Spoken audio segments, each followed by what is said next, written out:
Hello, friends. Welcome back to Casey and the Rabbi. I'm Casey O'Rourke. I'm the Rabbi. And this is what, episode? 5 already. 5? Five Timers Club. 5 Timers Club. Where's the jacket? Is it a gold jacket? Green jacket? For 5 podcasts with limited listenership. Right. It's like one of those ponchos you get when you're going on the roller coasters with the water parks. Right.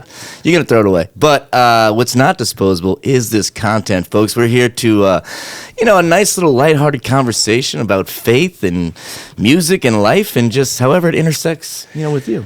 Yeah, we were just talking with an expert in this, and she asked us what do we want people to gain from this. Right. And I think to an extent, it's just two people with different backgrounds, different religions talking. Yeah. Which doesn't happen that much No, anymore. No, I totally agree. And Laura was enlightening. I mean, she was Wall Street background, I believe what she said. I assume she's just, I just imagine her going around the country fixing the world's problems. That's what I envision her. That's what it But also, like. The other part of this that I don't know if we've talked about it enough is music. Music, yeah. And music, I mean, so I know Casey because he's the lead singer of Flow Tribe. That's right. Which is an incredible, I'm sure if you're listening, you know Flow Tribe. Go on. I appreciate that. But music, I think, it's your career and there's nothing we do in Judaism that doesn't have music. It's true. I mean, I actually went to a service, I guess a month ago. Was that was Sabbath or? Yeah, that was Shabbat. Shabbat Shalom. And that was beautiful just to hear how the Hebrew language has a musicality to it, but also just it was very reminiscent of a lot of call and response, and that was just an enlightening ceremony. And let me tell you, I was so welcomed here. And so, guys, if you ever want to come down to the Gates of Prayer in Metairie, what time is it on Fridays at usually 6:15? 6:15. 6:15, sundown. And for folks that don't know, what is the what time is typically the? This is a good question. This is when does it a start? hotly debated question in the synagogue world. So, in the Torah, it says there was evening, there was morning, a first day. Right. Book of Genesis. Mm-hmm. So we take that very literally. Evening plus morning equals day. So the Jewish day actually begins at sunset. Okay. So the Jewish calendar, which we use for religious purposes, turns over right about now. We're recording right around sunset. Good morning. Good morning. So the beginning of the Sabbath for us is when the sun sets. Okay. And the end of the Sabbath is the next Saturday night when the sun sets and we can see 3 stars in the sky. Are there any specific stars or just any? No, any. What are the brightest? 3. Polaris? Is that a bright one? Maybe. Polaris. I'm not good at stars. No, I'm not a gazer. But so North Star. But here's where it gets complicated. Like, people work till 5, and so like right now the sun sets earlier and earlier, and eventually it's going to set at like 4:30, and right. But we can't do a service at 4:30. Nobody to get here. There'll be stuck in traffic. Oh, terrible. So we just kind of a standard 6:15. Every once in a while we do a later service at 7, but yeah, it's hard. And most congregations will do that around 6:15. Yeah, most. Yeah. If you go to a place like Israel where it's a Jewish state, then people don't work on Friday. They prepare for the Sabbath. They work Sunday through Thursday, so it makes it easier. But this is not a Jewish country. Right. What are we talking, 10% maybe? Or 2%. 2%? Maybe 2.5. Wow. You think it would be more than that? We're smaller than the Mormons. Ugh. I mean, that's a small group. They're new also. Yeah, they are. I don't know how they surpassed us so quickly. 18, you know what? They are very. They're door to door. That's the bike riding. Yeah. So you guys got to get some bikes, get some helmets. Have you seen the Book of Mormon? I have not seen it. I love the South Park guys, Trey Parker, Matt Stone. I have not seen it. I really want to see it. I heard it's fantastic. My wife thought I was going to have a heart attack. I was laughing so hard. And, I'll tell you that one of the best parts about it, I've seen it twice. And the first time you're just like in shock at the content of it. But the second time, it's a really beautiful story underneath because the South Park guys. They go for it. They do. And it's kind of the shame. Like they're some of the most poignant observers of society, but their show is seemingly so juvenile that it doesn't penetrate a large audience. But when I got to the Book of Mormon, the play, in the playbill, the musical booklet, it had a message from the Mormon church. Really? And it said, "You've seen the show, the book is better." That's great. And that is the proper way for a religion to respond to like criticism. Absolutely. You got to I mean, you have to diffuse the situation. Just play along with it. Just, look, these are criticisms. I don't even know really what the whole story is about, but essentially it's about kind of making fun of two missionaries. Two Mormon missionaries who everybody gets paired off and sent on their missions, and they get sent to Africa. Right. And they were like hoping for like Disney World or something nice somewhere. And so it's funny. Yeah. It is not for children. For the faint, right. Oh, I saw. So I took my kids.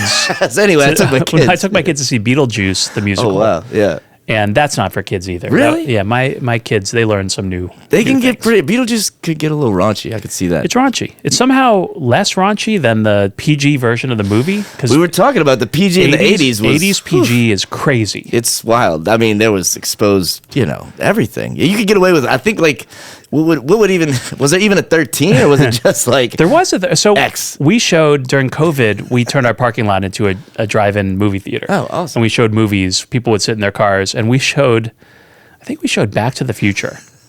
Okay. That does not hold up well. There's the incest angle that is so 80s much strange. PG is filthy. They just got, I mean, it's crazy that there was, when did the 13 even come into play, like a 90s situation? I think 13 was there, but I don't think this rose to the things that brought the higher ratings. I mean, I don't know, the tolerance for they just whatever. Right. There was a joke in the play Beetlejuice. So in the movie, at the end, Beetlejuice tries to marry Winona Ryder. Delia, I believe her name is, yeah. Who's like 15. Big fan of the juice, by the way. Yeah. Beetlejuice. I think not OJ. Oh, the juice. Yeah, the juice. I thought you said and the Jews. I have a yat. The New Orleans accent is called a yat. It's a lazy tongue. Now there's we should talk about it. Beetlejuice. Beetlejuice. Yeah, you say it 3 times and a yarmulke appears. Juice. Yeah, that's right. That's nice. Well, in the play, they kept on. Every time they mentioned that Beetlejuice wanted to marry Lydia, they would say it's a green card thing. It's not. I thought it was really funny. That's pretty good. Yeah, so Beetlejuice bringing children to not an inappropriate play, but it's inappropriate. So my little one picked up on some words, and it's very good, and I like it. The kids, they're gonna learn. Yeah, they hear the words anyway. You just have to. I'm not a parent. I am a uncle, so I do have three young nephews, and it's crazy what they will pick up on, and I guess the more salacious the word, they're gonna wanna go for it. No, but I highly recommend. Although I think it just left the singer. But it was good. Check it out, Beetlejuice. So, in going back to music, right? Music being this great thing that connects us. It binds us all. It does. Yeah. There's the Bible and religious history is full of opportunities or people looking for the opportunity to reach God, connect with God, looking up, building the Tower of Babel like we talked about a couple weeks ago. But there's only a handful of ways where we can bring God to us. Right.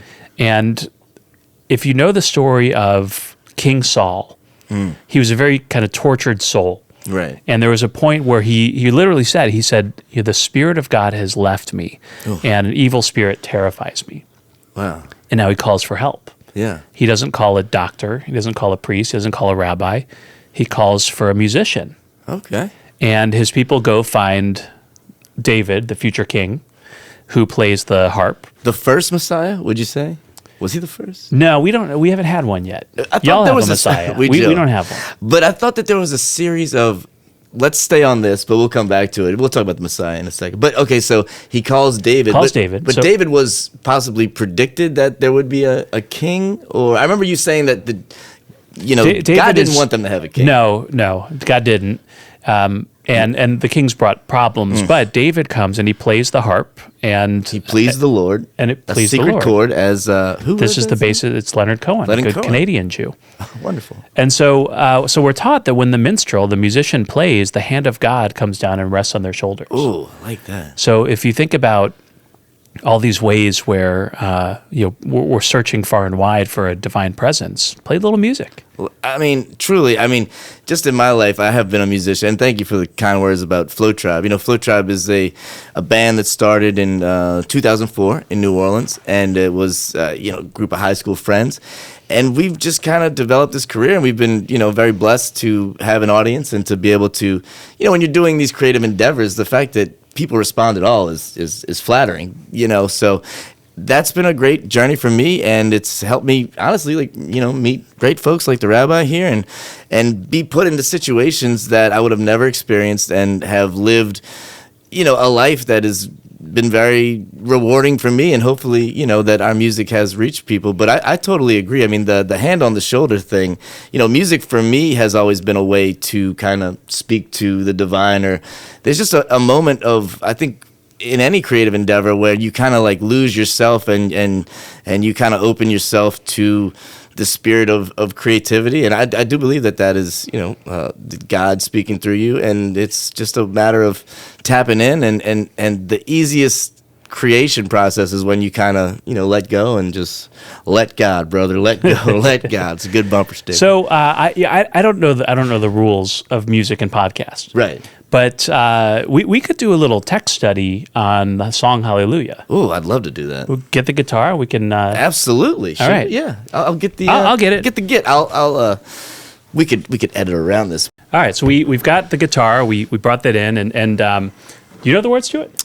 No, that's okay. I got okay, it. So, you got it. Yeah. So the cool thing about this song, it starts like this. I heard there was a secret chord David played and it pleased the Lord, but you don't really care for music, do ya?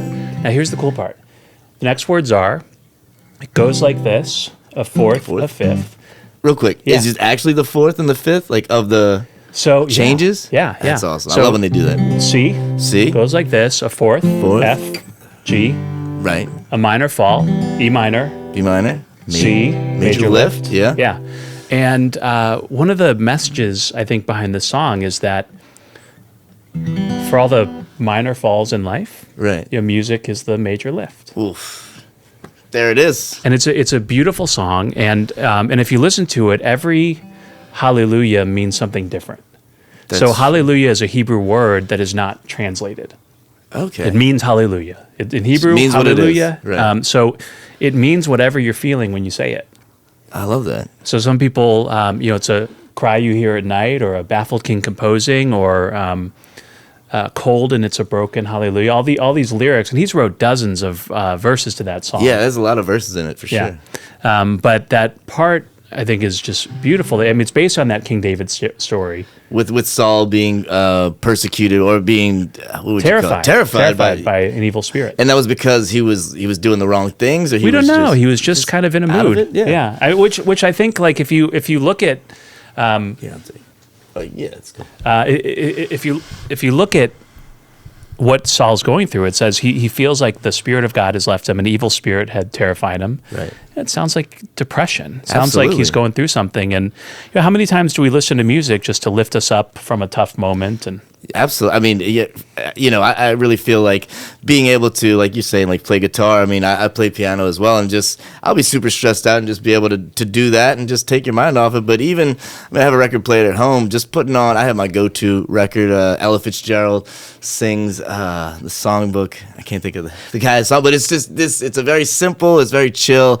It's like her, a piano, Oscar Peterson or something. And it's just this record always just brings me back to that place, because in life there's you get stressed out and everything else, but I do feel like music, these are chords that have been around forever. It's like we were talking about, I think it was last week, where you have the Fibonacci sequence, these mathematical things that are imprinted in the world around us, and it's just always been there. And the beating of a heartbeat, that's the drum, that's percussion, and it's we literally are born with that, and tapping into music is one of those things that can bring you peace for sure. Yeah, I love that. So this guitar, by the way. Oh, look at that! So that is when I moved to New Orleans, I wanted to get a guitar that had some New Orleans flair. Oh, that's got flair. And so I walked into a pawn shop because that's the best place to buy a guitar, a pawn shop. Of course. And this thing's sitting there. And I mean, that's got so much flair it could work at Applebee's. So this is called the Gumbo. Wow. And it was made by a guitar company called Schecter, which is in LA, but they're based, the founder of the company is a New Orleans guy. Oh, nice. So he made this custom for Leo Nocentelli. Wow. Of the Meters. You could actually, Leo's name is... can we get a shot of that? Look at that. Leo Nocentelli, yeah. And apparently they gave it to him as a special gift. This is one of one. Wow. And then he just sold it to a pawn shop for the cash. Look, musicians, sometimes you don't have the gigs. Times are tough. But the Meter, yeah, wow. That is one of the best guitar players of all time. I mean, he kind of invented that funk, right? Guitar, yeah. The Meters. I mean, George Porter Jr., Leo Nocentelli. You had Zigaboo Motorlease on the drums, and who can forget Art Neville? I mean, that's part of the Neville brothers. I mean, these guys, these four. If you're not familiar with the Meters, I mean, Hey Pocky Way, big hit of theirs. Went on down to the Audubon Zoo. I mean, there's some great, Mardi Gras Mambo. Mambo. I mean, these guys, they were basically the formula for funk music, especially the brand of funk music that came out of New Orleans. Well, it's like the best sounding guitar I have. It sounds great, and but I only use it during Mardi Gras season. It doesn't quite fit the Sabbath mode to have the purple, the green, gumbo gold. That's awesome. Yeah. And fun fact about the Meters, they were actually the backing band, if you're a fan of Dr. John, and they were the backing band of Robert Palmer. They did Sneakin' Sally Through the Alley. They not credited, a little music business slight. But they were also the backing band for Dr. John and his, I think he did Gumbo. But yeah, they were a killer band, and they were an awesome studio band when New Orleans actually had a music infrastructure. So New Orleans is a wonderful place to be inspired by music, but as far as management, booking, publishing, that industry is no longer really. Oh, that's kind of a bummer. It's kind of a bummer. But if you want to come down and be inspired, this is the place for you. So, quick question, just to go back to the David thing. Was, at that point, had David cut the head off Goliath or done the slingshot routine? I can't remember. I can't think of the chronology. He's... I'm not sure. Yeah. I'll have to look it up. Well, we'll look it up. Yeah. Because it would be interesting if, David just seemed to have so many different talents to where he's this guy, he comes in, he soothes Saul the king, and then he later slayed bells ringing. Smote. He smoted that.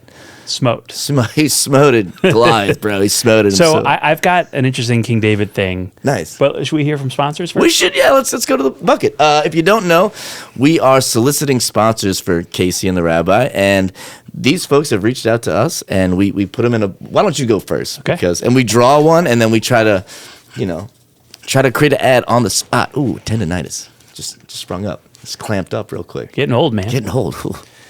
All right. This episode of Casey and the Rabbi is brought to you by Lil Stinger's Bee Manufacturing. Wonderful. You know how there's a shortage of bees in the world? I have heard that. Well, they've found a way to make bees. Wonderful. They don't pollinate or do anything helpful, but they sting. Well, that's what we need. So, if you ever just our kids don't get stung by bees enough anymore. You need to build character in the children of today. That's what it is. It's a character building product. And these are, I'm assuming, robotic bees, or they are something like that. They're expensive, but it's not cheap. No, if you want to teach your kids. Plus, the sting's a little poisonous. So that's another expense. It's a mild reaction, and we can actually tailor the poison profile to your kid. If you have a peanut allergy, we'll give you a slight. Let's say the kid a nutty flavor. A nutty flavor, just a nutty sting. Large lumps, lymph node swelling. So yeah, if your kids are out of line and you want a way to kind of correct them the natural way, little stingers. Little stingers, and that's for you. Yeah, just type in the word Rabbi, and you're gonna get 20% off little stingers. Yeah, and if you're one of the first 10 orders, you'll get a free Hornet gift pack. That's right. Little Hornet. Little Hornet. Yeah, those are actual Hornets. Those are real. Because there's not a shortage of those. And they come in a box, and UPS, they very jostled, just shake them up. The delivery people hate this They gift. don't enjoy it, and it's an angry insect. So, okay, who we got here? Oh, by the way, the holy cow. I mean, if you're listening, we are pointing to this wonderful statue of The holy. We don't worship it. We don't. It's not an idol, it's folks. just here. Just We're here. not going to break the first commandment. Okay, the Beyond Burger. Real meat never tasted so fake. So this is full circle. So it's real meat. They use real meat to make this fake meat.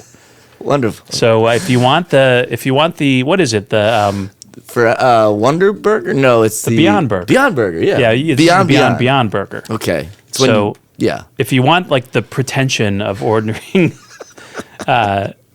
you're eating essentially it's meat. Yeah. it's meat. It's meat. But it's you have that feeling of moral superiority. That's right. Which is nice. That's right. And then you serve your vegetarian friends, and the horror sinks in. The right. horror. And I tell you, this meat is not.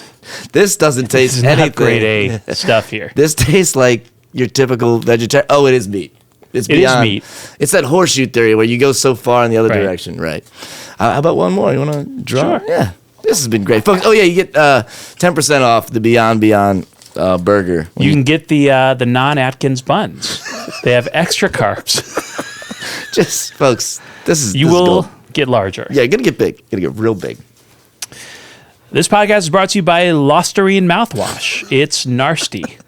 So, Listerine? have you ever been to like a party and you just didn't want to talk to people? Absolutely. Well, this will make your breath so bad, nobody will come near you. Just a 5-foot radius. This It's- would have been great during COVID. You know, Well, that's where they came up with it. the Listerine. Yeah. Yeah.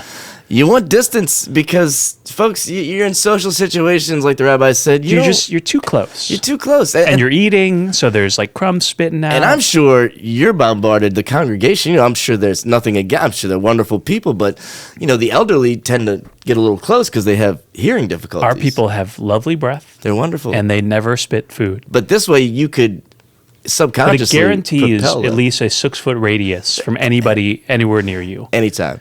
So, You can use the mouthwash, or you can use the strips. Yeah, the strips are great. They dissolve, and you just it's gonna last for 3 days. So Plan accordingly. plan accordingly. Lock that in. Don't go to any dates or any. If your wife, don't take her out because Or like it could be a nice test for a new person you're dating to see Wow. if they'll stick through.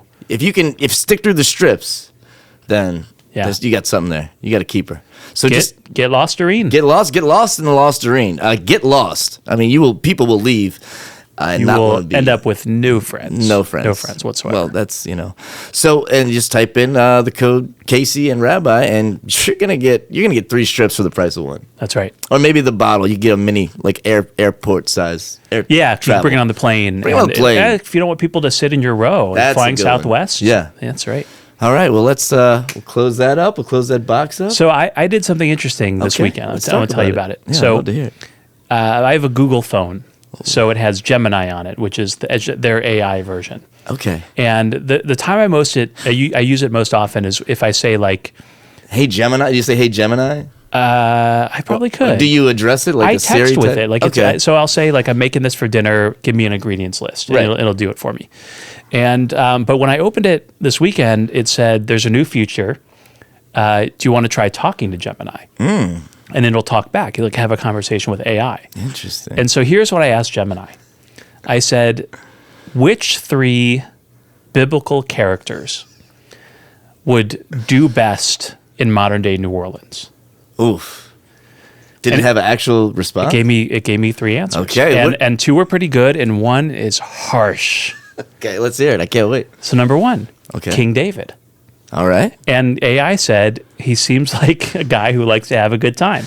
That's true. We talked about We did. his exploits with old Bathsheba and throwing the shoe. Oh, the explanation was that The Satan bird. Satan bird. That's Yeah. right. Check So out they- episode 4, 3. Might have been 1. I don't know. Oh, that was the early 2? one. Yeah, could be 2. Just watch them. Watch Listen to them all. Listen Yeah. to all of them.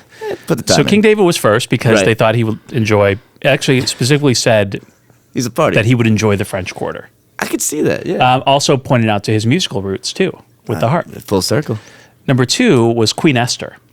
I'm not familiar with this. So Queen Esther from the Book of Esther, She's got a book. Oh yeah, it's in the Bible, or the Book of Esther. So the Book of Esther is the story of a king named Achashverosh who casts away his wife Vashti because he wants her to parade around in front of everybody and dance, and she's like, I'm not doing that. I'm out of here. This was an Israelite king. This was Persian, or like a Shushan. Babylonian? The place is Okay. called Shushan. Shushan. And so so he casts out Vashti and starts looking for a new queen, and he finds this woman Esther, who is the most beautiful woman, and she's Jewish, but he doesn't know she's Jewish. Right. So he has this this number 2 named Haman, who when Jews hear the word Haman, we boo. Really loudly. So if Haman, yeah, you can't. It's hey, Abbott, boo. You can't do it. Really? Because we're supposed to blot his name from memory. But he tries to kill all the Jews. Oh, I can see why. And Esther says, to the king, Haman's trying to Boo. kill my family. I don't want to do it every time, but I would like to join in the thing. And Ahasuerus says, well, who would dare kill my queen? And she says, well, Haman would. So then that ends Haman's run, and she throws like this big feast to get everybody just a little drunk to help with her plan. And so she's a queen. She throws parties. Right. They equated her to like a Mardi Gras crew, where there's usually a royalty and they throw these feasts and festivities. I thought it was pretty astute also. That makes a lot of sense. So Esther, was this during like Babylonian captivity time, or was this? It's hard to place this in history. Right. Sometimes it's a little fluid, or yeah. I mean, I get it. So who's number 3? Number 3, which so far so good. I thought it was harsh. Yeah. Noah. Oh, that is harsh. That's bad. Do we have to say? I mean, Katrina, I'm assuming. Yeah, it said when you live in a place like New Orleans, you want somebody who could build a life-saving boat. I mean, they're not wrong. I mean, it doesn't make sense. Not wrong, but man, I was hurt. Gemini. I was hurt by Gemini.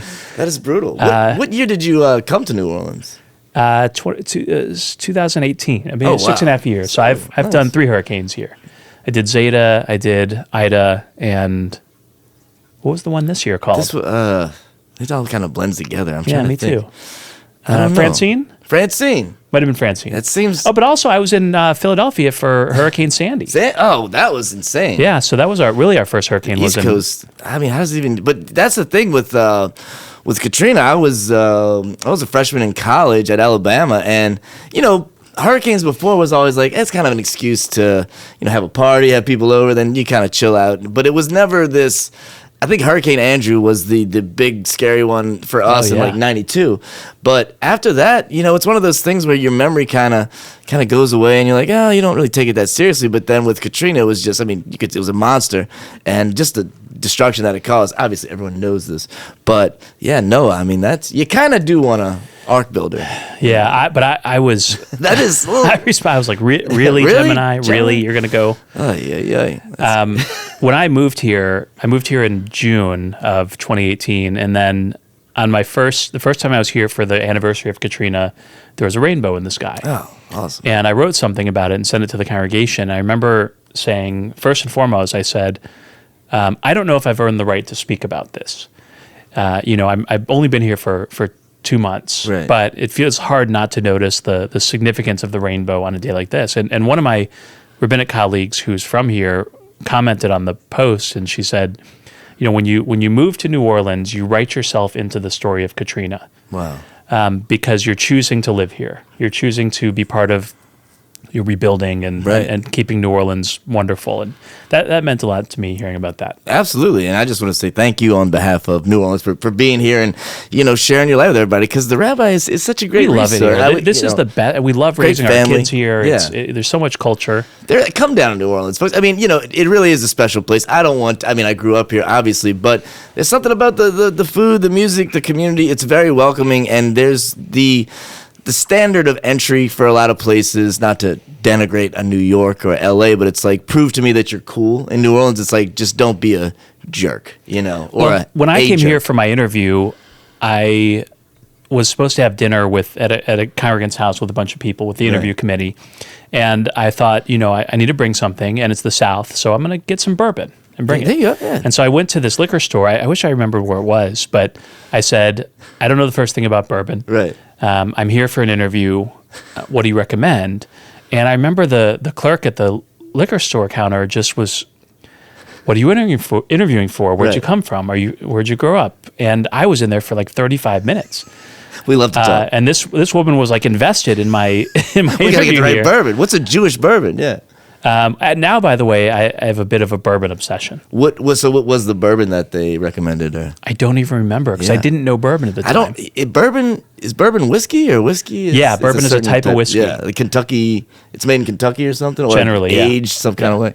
Put it in a barrel. Figure it out. We'll do maybe in a future episode we'll do like a whiskey tasting. Whiskey tasting. I've got Rabbi whiskey over there. I've got a custom whiskey called the Rabbi's Reserve. Really, that's awesome. And I have a problem. Like at my house, I have a problem. not only, so I don't drink a lot. Yeah, me neither. But I have collected a lot of bottles of whiskey, and then people I did a wedding on Saturday, and they know I like whiskey, so they gave me a bottle of whiskey, and so Rabbi's got quite the collection. Pretty much on a monthly basis, I collect like 2 to 3 bottles of whiskey. Wow. And so I've got this whole shelf at my house, and I never drink, so it's a problem. Y'all need to come. Everyone, just come to the Rabbi's house. He's got the sauna thing too, right? You got the sauna thing. It's a one-person thing, One-person thing. You got to wait your turn. It's gonna be a ticketing thing, but bourbon tastings.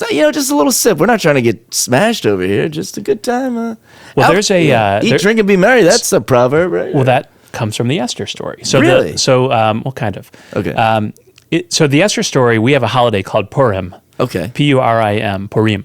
And during that holiday, I mentioned there's the evil, wicked Haman, and then there's the good guy whose name's Mordecai. I had to do it. And the law is you're supposed to drink until you can't differentiate between Haman and Mordecai. And the first time I did Purim as a rabbi, I was nervous, so I didn't want to drink at all. Right. And so members of the congregation kept bringing up shots of vodka while I was leading the service. And I was just going to take them and I knew they were going to do it, so I was just going to put them under the do the fake out But what happens is they cheers you. Oh no! They come up with the l'chaim, and then you can't undo a l'chaim. Yeah, and so you can't pour it into a bush. The first Purim was fun for me. That's fantastic, and that's what it's all about, folks. I mean, that is New Orleans culture too, very much. Where it's like, look, have a good time. Know your limits. Don't get crazy, but also right. There's also laws like every Jewish law comes with a caveat. You have to be healthy when you do it. Right. And by the way, I thought people would love Purim here because you eat, you drink, you wear costumes, you're supposed to wear masks. Sounds awesome. But the thing is, it usually happens right after Mardi Gras. Oh, they're just burnt out. Everybody's exhausted by that's then. a 3-week. I mean, people think Mardi Gras is a day. It is almost a month long of celebration. Every weekend, there's and that's like a very busy time for us as the musicians. I mean, that's the gold rush. That's when we get after it. So Laura, when she was advising us before the podcast, said we need to build a connection with our audience. That's right. So I want to tell our audience about Heather. Heather? Heather's one of my fish. Oh, Heather. So actually, we'll have to take a picture and put it on the. So I have like 20 fish in my fish tank here, but I have these neon fish that all correspond to the Heathers from the movie Heather. Wonderful. Well, no writer again. So I've got 3 Heathers, I've got a Veronica, and I've got a Christian Slater in there. But slick back fins. But the yellow Heather, 2 weeks ago, started doing the thing that fish do when they're not doing so well. Started kind of floating and flipping. I hate to see it. So I gave her some stress reliever. I've been feeding them in a certain way. And she's still going 2 weeks later. Way to go, Heather. And she's getting a little better. And so maybe every week we'll give a little Heather update. Heather update, yeah. And you can get to know how Heather's going. And I've grown attached to these fish. It doesn't seem like you get a connection, but yeah. I do. They're in your office. They're swimming around. They're feeling the vibes. I let a lot of the kids in the congregation name them. So I've got 9 fish named Taylor Swift. Shake it off. That's incredible. Yeah, we'll take a picture and we'll give you an update. I'll show you all Heather. And you show Heather. And you guys say a prayer for Heather and all the fish. We're all just floating in the aquarium of life and just trying to do our best. And that's what it's all about. It's very deep. Very deep. But it's actually shallow because the aquarium's not. It's only a 20-gallon. Hey, yo. Got it. Well, I feel like we touched a lot of bases, and it's been a good one. We did. Yeah, and that song was great. And if you like the musical segments, let us know, and we'll do some more of that. That was a good time. Yeah, tell us what you want to hear from us. We're starting out, and we're learning our way, and we like talking about what we like talking about. Sure, but we want to make this a conversation too with y'all. So please feel free to comment or whatever. But it's been a great time, and we're gonna keep it rolling and just keep these conversations going. So yeah, so let's I think in honor of Leonard Cohen. Yes, I think a nice closing message for us is to you think about the minor falls we have, and find the thing that gives us that major lift. And if it's music, then find your music. And that's right. Find the music that lifts you up. Find the music that brings you down. Find the music that energizes you, and listen to his music. That'll do it. Get those streams going. No, that's great. And dance like nobody's watching. Just a mom quote.